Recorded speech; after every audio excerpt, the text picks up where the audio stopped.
So now the people have understood that saving the forest is also for saving their own future.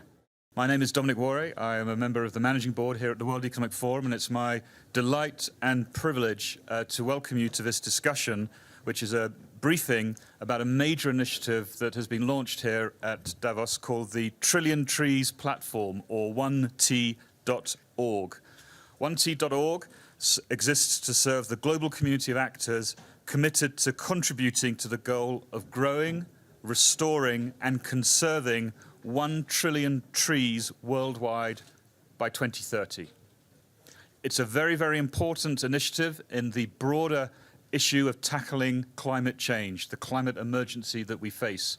We know we have to deal with the industry transition, the energy and urban transition, transforming our financial system, but we also know that nature-based solutions, particularly the restoration of nature, is a key part of this jigsaw, and that is exactly what 1T.org is going to tackle. We have a fabulous panel lined up to provide some thoughts and inspiration from us. I don't think we could have brought together such a spectacular group of people. So it's my absolute delight to first of all introduce you to Ivan Duque, who is the President of Colombia. Mr. President, the importance of the restoration conservation agenda in the battle to tackle climate change, 1T.org, and your viewpoints from a Colombian perspective. Well, first of all, thank you so much. It is a great pleasure for me to be here again in the World Economic Forum. I want to express my gratitude to all the distinguished members of this panel to participate and to lead this important initiative on 1 trillion trees. Let me just first say that the biggest challenge of our time is climate change. And we will not be successful facing climate change until we do not defeat deforestation around the globe. And Colombia sees this initiative as a very important milestone. We consider that if we make the whole world conscious about reforestation and about planting and protecting the ecosystems, we can really make a big change. Colombia has 50% of the world páramos. Colombia has 35% of its territory as Amazonic land. And we have 50% of our territory in tropical jungle. But we have seen deforestation taking place a long time. And we want to make a difference with a big goal. We want to plant 180 million trees by August 2022. Wow. Since we began our administration, we've gotten to plant something close to 24.7 million trees. This year we expect to get 60 million more and reach this target by 2022. We want to call local governments and the whole environmental agencies at the local level to lead this initiative. So we consider that our contribution to the 1 trillion trees initiative is based on this goal. And we want the whole Colombian society to embrace this goal. And last but not least, we have decided to build better institutions to fight deforestation. We created the National Council Against Deforestation last year, and we also launched the Artemis campaign, a campaign that is aimed to fight the criminals who are destroying the Amazonic land or who are having an illegal trade of wood.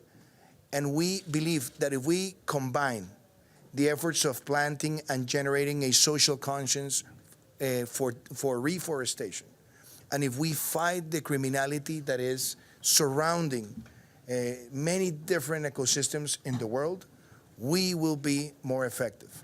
So I see this initiative as a very important one. I am very glad that the World Economic Forum has taken a lead. And I also want to express that having private sector leaders such as you, Mark, having a lot of leadership and promoting public-private partnerships is very important. So we embrace our cause to participate in the initiative, and yes, we believe that by 2022, with 180 million trees planted in Colombia, we'll be a substantial leader, regionally speaking, so that this initiative can accomplish its goal by 2030. Thank you so much. Very good. Thank you, Mr. President. That's a very, very compelling case that's been made out for the restoration, conservation, and growing of the tree target towards 1T.org. You mentioned the private sector. Mark Benioff, CEO, Chairman, Salesforce.com. Why would companies be interested and involved in this? It sounds like this should be something for NGOs and governments, not companies. Well, we are certainly at a time of a planetary emergency. We realize that our planet is getting warmer, and we need to find ways and solutions that we are going to all become, number one, carbon net zero, and reduce emissions, and number two, we have to sequester or eliminate the carbon that has been emitted into the atmosphere. Human beings are very good at moving carbon around, and we can see what we've done. We've moved it from the ground and into the atmosphere, from the ocean into the atmosphere, and from the trees into the atmosphere. And we need to get a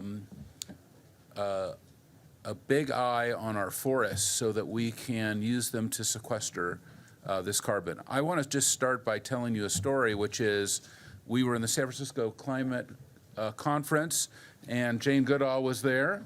And we're telling her all the good work that the World Economic Forum and Dominic and Doug McCauley's here with the University of California, Santa Barbara are doing with the oceans. And she said, well, it's very nice what you're doing for the oceans, but what are you doing for the forests? And I didn't have an answer. I didn't know what to say. And it had it in my mind, though, that it was a loop, that I needed to have something to say. And then I want to give thanks to Al Gore, who's not here, but is a critical part of this, because at our World Economic Forum trustee meeting in August in Geneva, he was there talking about the incredible research done at ETH University right here in Zurich by Tom Crowther. Tom, would you just stand up and be recognized?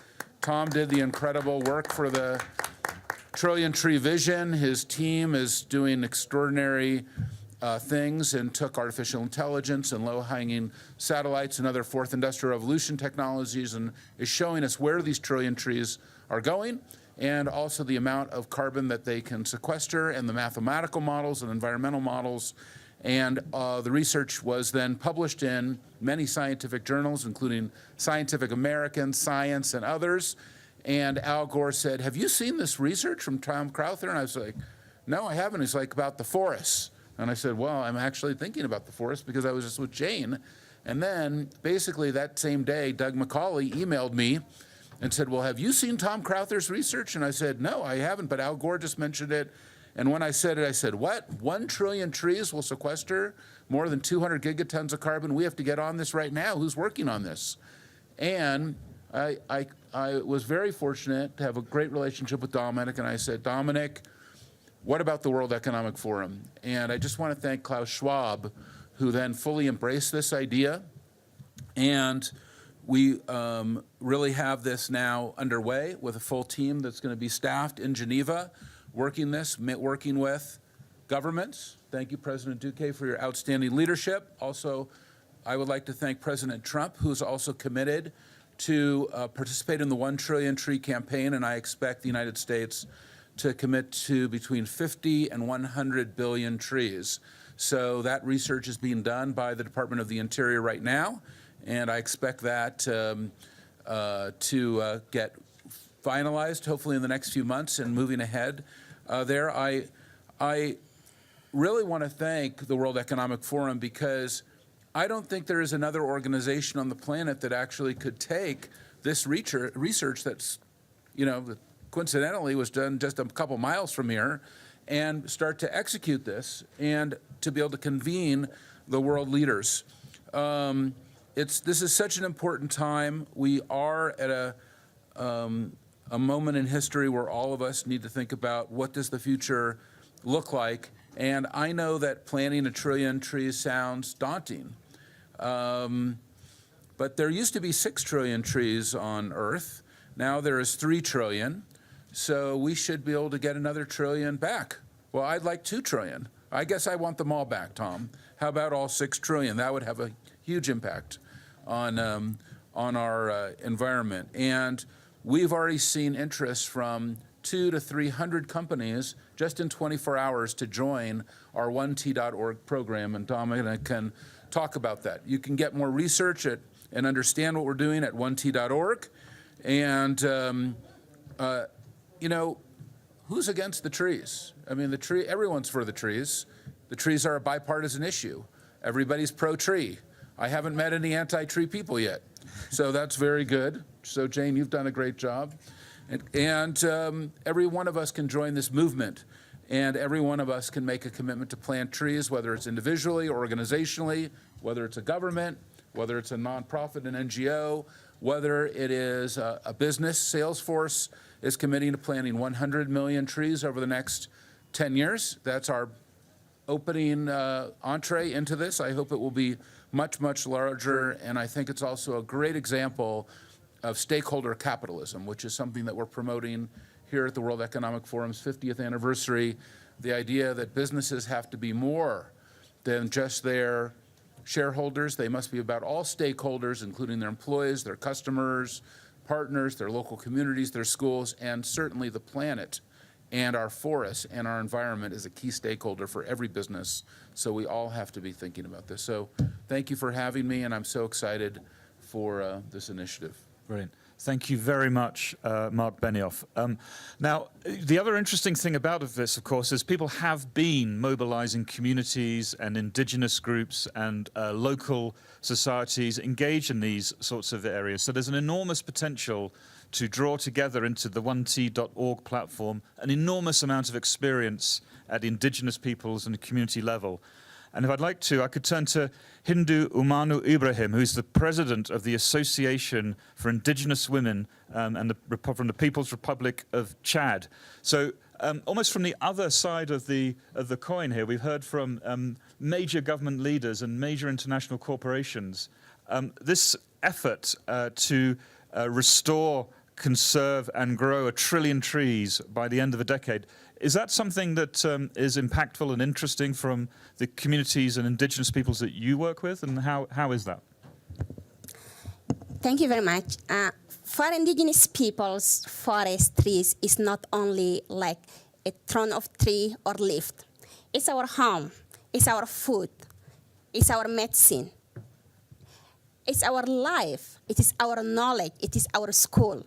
So when we hear about the initiative of restoring the forest ecosystem, planting 1 trillion of trees, we are the first one who are very excited about it.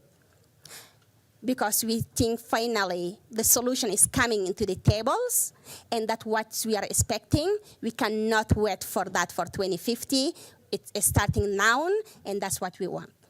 But the initiative must include several things. One of them is how indigenous peoples and people who are living in forests can be the partners and the first stakeholders who can restore this forest. For us, it's not just planting a tree, as I said. It's all the ecosystem who live with it. It's the birds who can sit in each tree. It's the flowers of the trees that can be eaten by the insect. And it's not the shell only, but it is the value of these trees as ecological and spiritual way to give us back our identity that we are losing because of the climate change. So respecting the right of indigenous peoples, recognizing the land rights who can help the indigenous communities to rebuild the forests that they have in a different landscape, Africa, Asia, Latin America, but all the world species. And also, using not only the technology, we know that technology is very important, it can fasten the solutions, but we do have the most fastened solution who make the proof for the centuries, the indigenous people's traditional knowledge. And I saw one example in Colombia, Mr. President, who was very excellent last year in the Tropical Forest Alliance 2020. I went to visit indigenous communities from my colleague who are here in the room, Carol, So they have the primary forest where they create a corridor to the planting forest where the species can navigate between the primary and the secondary, who can restore the ecosystem with all the way that we want. They have them on nursery where they know the indigenous species to get replanted. So that's the project we want.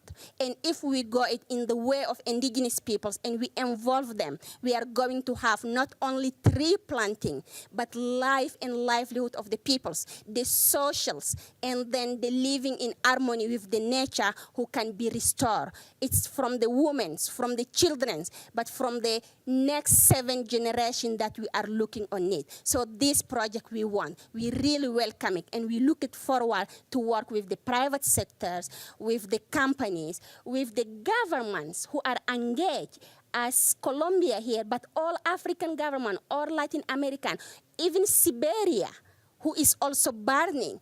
So don't forget the other forests. We have the 3 tropical forests, but we have also the secondary forest in Savannah, in Sahel, where we can mitigate the conflict between communities that fighting just to get access to the resources. So it will be a big movement of this decade, and we are really can't wait to see the impact that it can change in our life. Thank you. Thank you so much. So the implications of this is far more than planting a tree. If you think about the kind of spiritual, the cultural identity and the relationship between people in the land and our changing climate. That movement issue is a very, very interesting one that was just mentioned there. The movements that will be required to mobilize so many people from so many different parts of the world to take this on. And that's why we're delighted to have Sadhguru with us. Who's the founder of the Isha Foundation. And you, sir, have been able to establish mass movements, perhaps by referring to trees as almost the lungs of people and such, I understand. Can you tell us about how you've managed to create such movements from your perspective? Good morning, everyone. Well, it's exciting to see that the world is beginning to think in terms of trees, because without putting soil under shade, at least 50 to 60% of the planet's soil should go under shade. Without that, there is no ecosystem recovery. It will not happen. So, trillion trees is not going to do that, but definitely it's an inspiring number to go for. But we also need to understand, we never plant trees, we either plant seeds or saplings. Before we call it a tree, it'll take 6 to 10 years. That's when it becomes a tree. So these 6 to 10 years, as the President pointed out, and battling the criminals, well, in a certain country you can call them criminals, but in the rest of the world, they're successful businesses. So the timber that's sold around the planet is largely illegal, but many nations buy it and things are happening about it. So timber is a lucrative item. So when it is so, it is very important that it becomes an economic process for the people. So this is what we have done in southern India, where right now there's a project to involve 5 million farmers to grow timber in their lands as part of agroforestry, which includes other crops in between. It is tree cultivation with crops, and crops come out much better, the nutritional values are better, the soil recovers, the water tables come up, and above all, there is a long-term crop on the land. One of the major challenges right now in India for us is, it is estimated in the next 10 years, 220 million people will migrate to cities. No city in the country is geared to handle that kind of population. In the rest of the world, it is estimated 1.6 billion people will migrate. But one simple way to stop this, before we do many other things which need to be done, is when farmers have long-term crops on their land, they're not going to go away anywhere, because there is investment standing there and growing. By the day, money is growing on the land, they're not going to go away. So it's extremely important that as you're doing it in wastelands and lands that need to be recovered, it's very important agricultural lands must get back trees. And this will make a huge difference, because in the last 25 years, in many parts of the world, the nutritional value of the foods that we eat has come down by 40%. If this has to be recovered, trees have to come back on the farm. And only if there are long-term crops, there is an assurance people who are living on the land will continue to live on the land and not end up in a city slum somewhere. So, like how we got people into this, well, when I saw that people had no connection with the tree and trees had gone long time ago and tree is just a word in people's minds. So I trained a few thousand people to demonstrate this to millions of people across South India. We made people sit with eyes closed and made them breathe and set up a certain process where your exhalation is tree's inhalation, tree's exhalation is your inhalation. Once they felt this, you can't stop them planting trees because one half of your breathing apparatus is hanging out there on the tree. Once people felt this, you just can't stop it. So, this connect is very needed because it will take 15–20 years to get a tree to a reasonable size. But in one afternoon, it can be cut and taken away. And don't be assured that you are going to stop it with the police or security or this or that, because it's too lucrative, you're not going to stop it. Like you're not able to stop drugs on the planet, you will not be able to stop timber trade because anyway they will go. So people need timber. Timber needs to become an agricultural produce. We should stop looking at timber as forest produce. Forests on the planet have reached a point where it cannot take any more exploitation. We have used it sufficiently, but it cannot take any more exploitation. Timber has to become an agricultural produce. Do we have land to do this? We definitely have. 51 million square kilometers of land is under agricultural tilling right now. And out of this, 40 million square kilometers are used for raising animals or their food. If we push right now super athletes on the planet, your Tom Brady, Lionel Messi, Virat Kohli, all people who have 100 million following, they are all turned vegetarian. This is a good time. If we push back meat consumption by 50%, you will have 20 million square kilometers of agricultural land. Why agricultural land is important is the rate of survival will be much better when it's on the private land. Our rate of survival is over 90%, simply because it's on private land, individual farmer is taking care of it and it is his commerce. He's not seeing it as saving the planet. We never talk to the farmer about saving the planet. It is just that to enhance his economic condition, this is being done. And that's the best way to do it. If we do not marry economy and ecology, economy will win hands down. Sadhguru, that's an excellent way to end up. We work to marry the ecology and the economy. So this is, again, the complexity and the interest in the space. Dr. Jane Goodall, who absolutely needs no introduction, you've been listening to this, why, to close us out, does the OneSea.org initiative, which is a fundamental piece of the jigsaw to tackle climate change alongside the industry transition, the energy transition, the financial transition.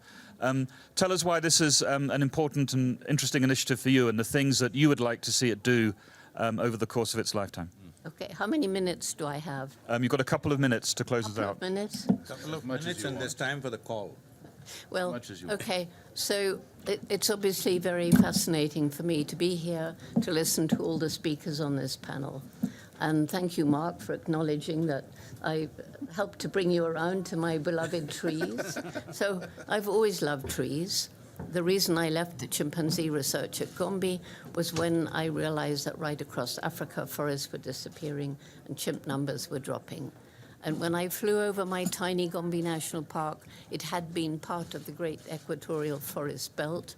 But when I looked down in 1990, it was a tiny island surrounded by completely bare hills. And this is when it hit me. If we don't work with the people who are cutting down the trees even on the steep slopes because they're desperate to grow food for their families, then we'll never be able to even try and save the chimpanzees. So my involvement has been through a program called Take Care or Tukari. And it's been so successful that we work with 104 villages throughout the whole chimpanzee range in Tanzania. And it's a very holistic program working with water management programs and women and girls' education, and all of this. So now the people have understood that saving the forest is also for saving their own future.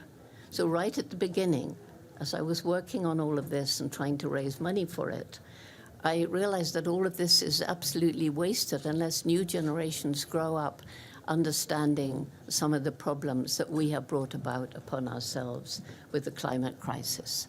So I began a program called Roots and Shoots, which began with 12 high school students in Tanzania.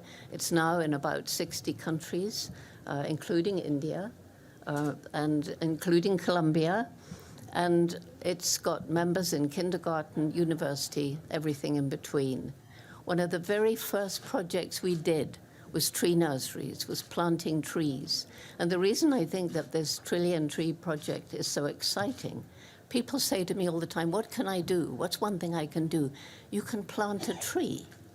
And whether you plant the tree in your own backyard or whether you pay to have trees planted in Tanzania, or if it's urban or rural, you know, it's something you can do.